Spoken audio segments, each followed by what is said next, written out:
What's up, guys? I wanted to make a video today, and since we're doing a thing on guitar necks, I wanted to talk to you about the different guitar necks and stuff.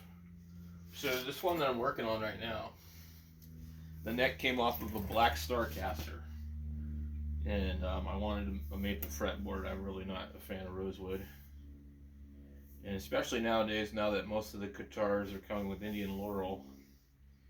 Um, so this was a $60 guitar, and all the hardware was hanging out of it, and the guy said that he bought it as an autographed guitar.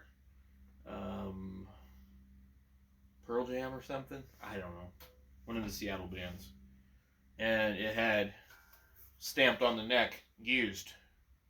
And so what it was it was one of these refurbished guitars, and they probably, like, bought like a whole bunch of these from like Music Go Round, um, and they stamp them and they obliterate part of the serial number so that you can't get a warranty on it anymore. And there's lots of companies that actually sell guitars like that still. But anyways, I didn't really like looking at that on the neck. And it was a rosewood fretboard, so I found this black Eric Clapton looking Starcaster, and I bought it for $80 just to get the neck, to put the neck on this. This is a guitar that I really like the weight of the body and how it plays and everything, but this neck was just way too fat. So what I've been doing is sanding it and trying to get it to the shape that I want. So the first thing that you notice when you pick up a guitar is you put your hand on it. You're going to feel how heavy is it, and what's the neck feel like. So it's important that the neck feels comfortable, especially if you're learning, because you're not going to want to play. So, like, everybody always cries about these 7 strings. Well, look at how flat that neck is on the back. And there's no shoulder to it here. So when you put your hand on it, I have small hands. You put your hand on it, you can easily, work around the neck. I mean, like, look. I mean, I'm not a good guitar player by any means, and I can, go all the way around this 7 string. That's because of the profile of the neck, So the neck is really important on a guitar.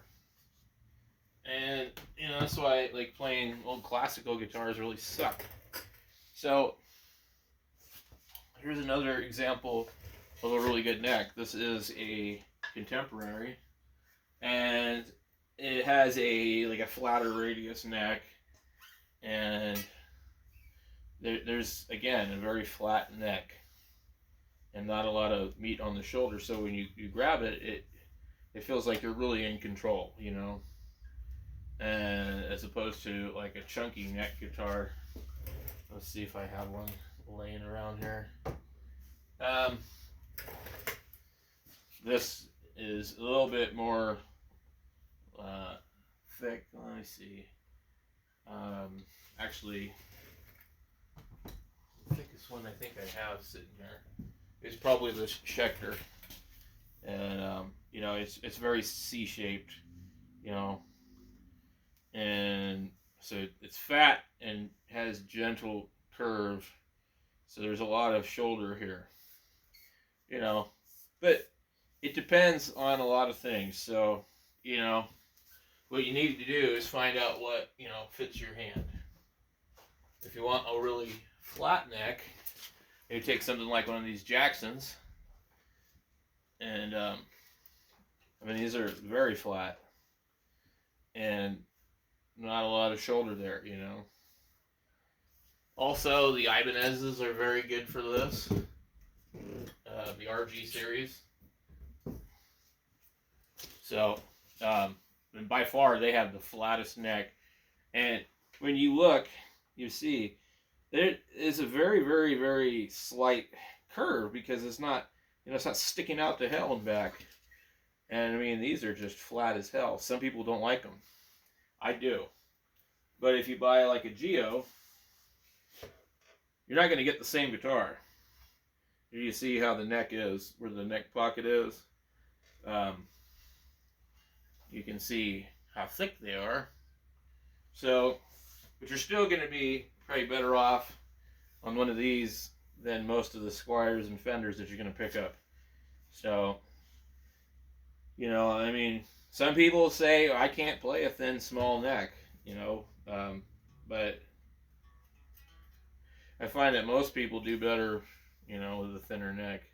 So you get to the point where if you can't find something that you want, you just make it, you know. I mean, if I didn't like this, I'd just take it and start sanding it and get it thinner, you know, get it more like the other Ibanez. So, you know, it's always an option. And another thing too, you could do, you could go on Stratosphere and order a neck, you know, for Squires or Fenders or whatever, you know. But yeah, these are pretty cool. They're nice and thin. You can see how thin that is, probably. So neck profile is an important thing. Let me hang this back up. And you know, if you pick up a guitar and your hands are getting fatigued and tired, and you just don't have fun playing it, you're not gonna get any better. You're not gonna want to get better. You're not gonna want to play. Here's another one I really like. It's an Oscar Schmidt Delta King. I don't know when they quit making these, but I'm not sure what the profile on the neck is, but it's nice. I guess it's you know, a U-shaped neck. I don't know what they call it, but it's fairly thin and flat, but a little bit maybe wider. Plays good. Let's see what other stuff we got. That one right here. You guys can't see it.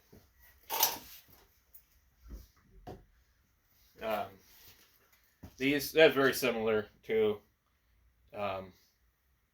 that Oscar Schmidt. Probably similar to a lot of the Gibsons and stuff like that. This is a great guitar too. But and you got to find the neck that you want, you know. Oops. Because if you don't, you know, you're just not going to be happy with it, you know. So that's the first thing I look for is how much does the guitar weigh? Does it feel nice? You know, how does the neck, you know, can I move my hands up and down the fretboard, you know, I mean, or is it a pain in the butt? So anyway, we're trying to make more videos and put more stuff out here and trying to help more people. So if you got anything out of this video, share it with somebody else so you can help somebody else. You know, do something nice for somebody today. We have enough crap going on in the world. You know, nobody wants to be nice to anybody anymore. And we wonder why everything's bad. So, you know, I'm just trying to do my little bit here. Maybe I can help you guys. Maybe I can't. Maybe you guys don't like my videos. I don't know. But if you do, feel free to give it a thumbs up and share it, you know. Thanks. Catch you guys later.